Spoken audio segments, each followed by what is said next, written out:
আসসালামু আলাইকুম প্রিয় viewers and subscribers, welcome to Nayan's kitchen. কেমন আছেন সবাই? আশা করি আল্লাহর রহমতে আপনারা সবাই ভালো আছেন। আজ আমি আপনাদের সঙ্গে শেয়ার করব খুবই মজাদার একটা পিঠার রেসিপি, নারকেলের পাকন পিঠার রেসিপি। কোনো রকম ছাঁচ ছাড়াই তৈরি করে নেওয়া যাবে নিজের পছন্দ মতো ডিজাইন দিয়ে। আশা করি আমার আজকের রেসিপিটিও ভালো লাগবে, সম্পূর্ণ রেসিপিটি দেখবেন। চলুন আর কথা না বাড়িয়ে মূল রেসিপিতে চলে যাই।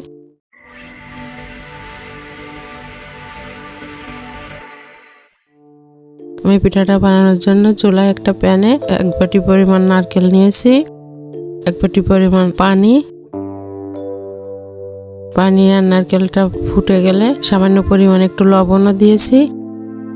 পানি আর নারকেলটা ভালো করে ফুটে গেলে ওই একই বাটি মেপে 1 বাটি পরিমাণ আটা নিব। আপনারা এখানে ময়দা দিয়ে তৈরি করতে পারবেন।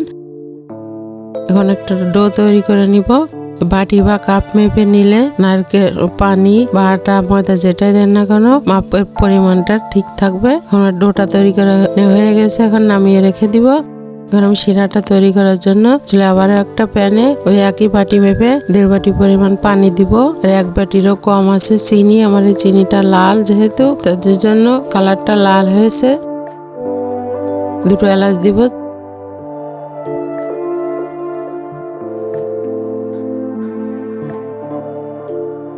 চিনিটাকে ভালো করে গলিয়ে শিরাটা একটু ঘন শিরা তৈরি করে নিব।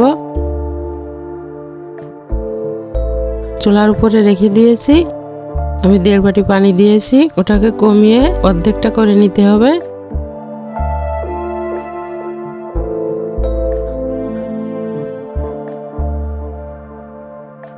এখন সেই ডোটাকে হাত দিয়ে ভালো করে একটু মুথে নিব।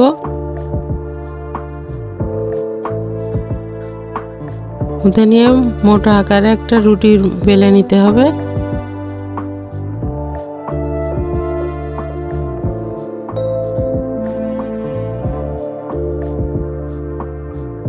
এখন একটা কাঁটা চামচ দিয়ে হালকা হালকা করে একটু ছিদ্র করে দিব।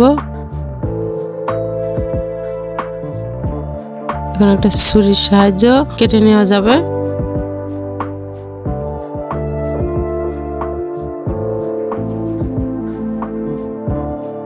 অপর পাশটাও একইভাবে ছিদ্র করে নিব। নিয়ে এখন নিজের পছন্দ মতো কেটে নিব। আমরা যেমন বরফি বানাই সেরকম করে আমি এখন কেটে নিব। এই ডোটা বেলতেও কোনো গুঁড়ি বা তেলের প্রয়োজন হবে না, যেহেতু নারকেলের তেল আছে আর পারফেক্ট ভাবে ডোটা তৈরি হয়েছে, তার জন্য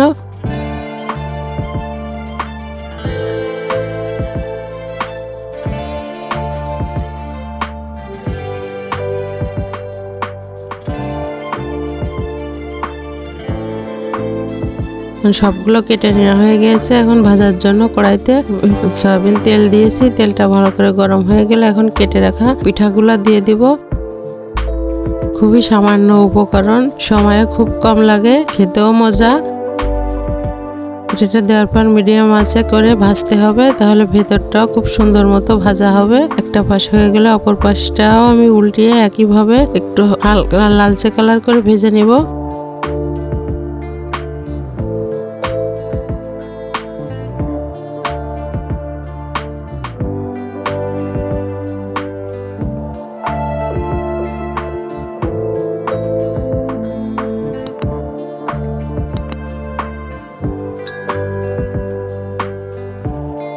এখন আমি সবগুলো তুলে রেখে দিব।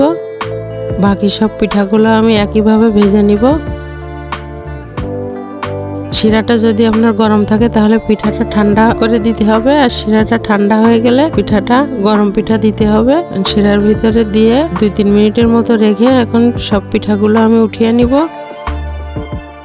দেখুন ভিউয়ার্স, খুব সহজেই তৈরি হয়ে গেছে আমার আজকের নারকেলি পাকন পিঠার রেসিপি। আমার আজকের রেসিপিটি ভালো লাগলে একটা লাইক দিবেন, কমেন্ট করতে ভুলবেন না, আমার চ্যানেলটা সাবস্ক্রাইব করবেন। দেখা হবে আগামী রেসিপিতে। সেই পর্যন্ত সবাই ভালো থাকবেন, সুস্থ থাকবেন। সবার জন্য অনেক অনেক দোয়া রইল, আমার জন্য দোয়া করবেন। আল্লাহ হাফেজ।